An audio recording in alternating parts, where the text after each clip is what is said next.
আসসালামু আলাইকুম প্রিয় ভিউয়ার। আজ আমরা এসেছি চট্টগ্রাম আকবর শাহ থানার অন্তর্ভুক্ত ফিরোজ শাহ কলোনিতে। ফিরোজ শাহ কলোনির ঐতিহাসিক মিনার পার হয়ে চোখে পড়ল একটি পুরাতন বিল্ডিং।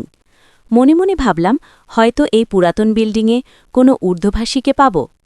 যেমন ভাবনা তেমন বাস্তবতা। ভিডিও করতে বিল্ডিংয়ের কাছে গিয়ে চোখে পড়ল ঊর্ধ্বভাষীদের সংগঠন এসপিজিআরসির সাইনবোর্ড।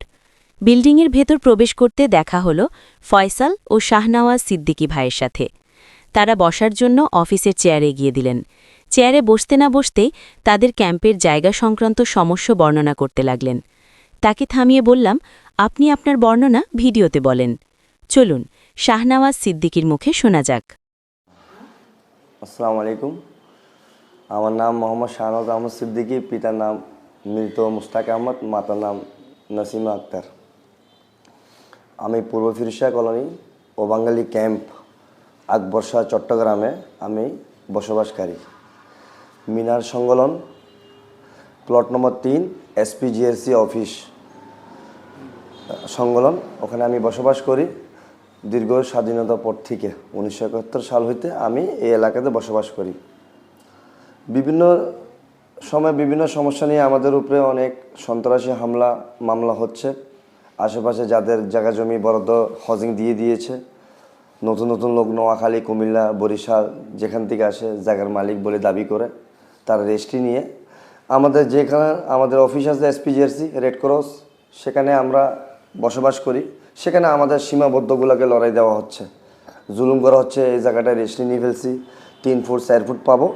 আমরা বলছি আপনার জায়গা যেহেতু কাগজপত্র যেটা আছে আপনি ওইটা নেবেন। ও বাঙালি ক্যাম্প বা খাস জমি থাকলে আপনি তো নিতে পারবেন না। যেহেতু আমাদের সাথে অনেক দীর্ঘদিন বাড়াবাড়ি হচ্ছে, আমাদের পিছনে মালিকের সাথে আমাদেরকে অনেক হয়রানি করতেছে। মামলাও দিয়েছে, 2-3টা মামলা আছে। এবং আমি ডিআর অফিস, ওখানে আমি আবেদন করেছি আমার সমাধানের জন্য। উনি আমাদেরকে একটা নির্দেশনা দিয়েছেন যে দীর্ঘদিন যাবৎ আপনারা এখানে এলাকাতে বসবাস করতেছেন, আমরা তদন্ততে আসব, একটা সিদ্ধান্ত দিব। এখনও কোনো সিদ্ধান্ত হয়নি। যেহেতু আমাদের অনেক সমস্যা আছে পুনর্বাসন নিয়ে, তারপর আপনাদের স্থায়ী কোথাও জায়গা দেওয়ার জন্য সরকারের দীর্ঘদিন একটা বিবেচনা ছিল, কোনো সরকারে দেয়নি আমাদেরকে। 1971 হইতে এখন পর্যন্ত কোনো সরকার কোনো জায়গা জমি বা কোথাও দিবে বা পুনর্বাসন দিবে দেয় নাই, বা দিবে বলে এরকম কোনো সিদ্ধান্ত নাই। আমি মাননীয় উপদেষ্টা সরকারের কাছে আবেদন জানাচ্ছি যে আমাদেরকে পুনর্বাসন দেওয়া হোক। আসসালামু আলাইকুম।